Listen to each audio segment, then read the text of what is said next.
অবশেষে কাবরেরার বিদায় এবং বাংলাদেশে আসছে ইংল্যান্ড থেকে কোচ তাবিথ আউয়াল। বর্তমানে শেষ পর্যন্ত কাবরেরাকে বিদায় করে দিচ্ছে এবং তাবিথ আউয়াল বলছে যত কোটি টাকা লাগুক আমি এখন ইংল্যান্ড থেকে ভালো কোচই আনবো আমাদের বাংলাদেশের ফুটবলে। তাবিথ আউয়ালের কারণে আমাদের বাংলাদেশ ফুটবলে আসতে পারছে হামজা, সামিদ, কিউবা, ফাহমিদুল, জাহান আহমেদ।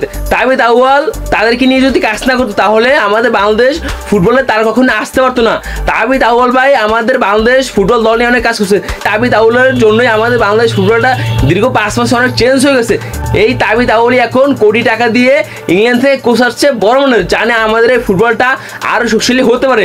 তার জন্যই তিনি বলছে যত কোটি টাকা লাগুক সেটা কোনো ব্যাপার না, এখন আমাদের ভালো একজন কোচ লাগবে। তাবিথ আউয়াল বর্তমানে আরও প্রবাসী ফুটবলারদেরকে নিয়ে কাজ করছে, জানি আমাদের বাংলাদেশে তারা জানি আসতে পারে। ক্যাসপার হক, জিদান মিয়া, নীলা আহমেদ, তারপর ফারহানি ওয়াহিদ, আরও এরকম অনেক প্রবাসী ফুটবলার আছে যারা বর্তমানে বাইরের লিগে খেলে আসছে। দেখুন তারা বর্তমানে দারুণ পারফরমেন্সে আছে। তাবিথ আউয়াল বর্তমানে অনেক খুশিতে আছে, কারণ আমরা দীর্ঘ 22 বছর পর ভারতকে আমরা হারিয়েছি।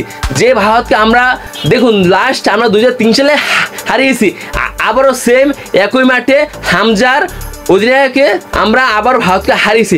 এক হামলার জন্য আমরা শুধুমাত্র আমরা ভারতকে হারতে পারছি। দেখুন লাস্টে ওই সেটটা যদি হামলা না করতো তাহলে আমার ম্যাচটা ওখানে আমরা হারতে পারতাম এবং শেষ পর্যন্ত গিয়ে ম্যাচটা ড্র হতে পারতো ভারতের বিপক্ষে। আর এখন আমাদের মেইন সমস্যা ছিল এই কাবরেরা। দেখুন দীর্ঘদিন পর কাবরেরাকে নিয়ে অনেক সমস্যা হচ্ছে, শেষ পর্যন্ত কাবরেরার একেবারে বিদায় হয়ে গেছে।